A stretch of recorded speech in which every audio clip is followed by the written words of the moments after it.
মদিনার নীরব এক বিকেল। নবী করিমের প্রিয় কন্যা হজরত ফাতিমা রাদিয়াল্লাহু তাআলা আনহা তখন নিজের ঘরে বসে আল্লাহর জিকিরে মগ্ন। ঠিক এমন সময় দরজায় কড়া নাড়ার শব্দ। দরজা খুলতেই দেখা গেল তার এক ঘনিষ্ঠ বান্ধবী, চোখে কান্না, মুখে উদ্বেগ। বোন, আজ আমার বিয়ের কথা পাকাপাকি হয়েছে, কিন্তু বাবা বলেছেন তোমাকে যেন বিয়েতে নিমন্ত্রণ না করি, কারণ তুমি মুসলমান আর আমরা ইহুদি। ফাতিমা রাদিয়াল্লাহু মৃদু হেসে বললেন, বোন, তোমার বাবার আদেশ মানো, আমি এতে কিছু মনে করব না। কিন্তু মেয়েটি হঠাৎ ফুপিয়ে কাঁদতে লাগল, না বোন, তুমি না এলে আমি বিয়ে করব না। অবশেষে মেয়েটির অনুরোধে তার বাবা রাজি হলেন, কিন্তু শর্ত দিলেন, ফাতিমা যদি আসতে চায় তবে তাকে নতুন পোশাক পরে আসতে হবে, পুরনো পোশাকে নয়। এই কথা শুনে ফাতিমা রাদিয়াল্লাহুয়ের চোখ ভিজে গেল। তিনি মৃদুস্বরে বললেন, আমি তো বহুদিন নতুন পোশাক পাইনি, ঘরে খাবার পর্যন্ত নেই, নতুন জামা কোথায় পাব? রাতে নামাজ শেষে তিনি আল্লাহর দরবারে সিজদায় পড়ে গেলেন।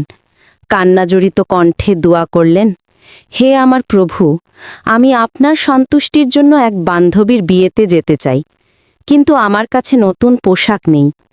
আপনি যদি এমন এক পোশাক দান করেন যা পরলে আপনার রাহমাত বর্ষিত হয়, তবে আমি আপনার প্রতি চিরকৃতজ্ঞ থাকব। নামাজ শেষে চোখের পানি মুছে যখন ঘরে ফিরলেন, হঠাৎ কোণে চোখ পড়ল এক অচেনা প্যাকেট। খুলতেই চারপাশ ভরে গেল জান্নাতি সুবাসে। ভেতরে ছিল এক অতুলনীয় পোশাক, এমন সুন্দর, এমন উজ্জ্বল যে দুনিয়ার কোনো বয়নেও এমন কাপড় তৈরি হয় না। ফাতিমা রাদিয়াল্লাহু ছুটে গেলেন প্রিয় পিতা নবী করিমের দরবারে। তিনি সব ঘটনা খুলে বললেন। নবী করিম সেই পোশাক হাতে নিয়ে গভীরভাবে দেখলেন, তারপর বললেন, হে ফাতিমা, এ পোশাক দুনিয়ার নয়, এটি জান্নাত থেকে তোমার জন্য পাঠানো হয়েছে। আল্লাহ তোমার দোয়া কবুল করেছেন। ফাতিমা রাদিয়াল্লাহু চোখে অশ্রু নিয়ে বললেন, আলহামদুলিল্লাহ, আমার প্রভু কত দয়ালু। বিয়ের দিন এলো। ফাতিমা রাদিয়াল্লাহু সেই জান্নাতি পোশাক পরে বিয়েতে গেলেন। তিনি প্রবেশ করতেই পুরো স্থান আলোকিত হয়ে উঠল। উপস্থিত নারীরা মুগ্ধ হয়ে তাকিয়ে রইল। ফাতিমা, তুমি তো গরিব, এত দামি আর সুন্দর পোশাক কোথা থেকে পেলে? ফাতিমা রাদিয়াল্লাহু হেসে বললেন, যে বাজার থেকে আমি এ পোশাক কিনেছি সে বাজার দুনিয়ায় নেই। সে বাজারে যেতে হয় সিরাতুল মুস্তাকিম নামের পথে, আর সেই বাজারের নাম জান্নাতুল ফিরদাউস। এ কথা শুনে হলের বাতাস নিস্তব্ধ হয়ে গেল।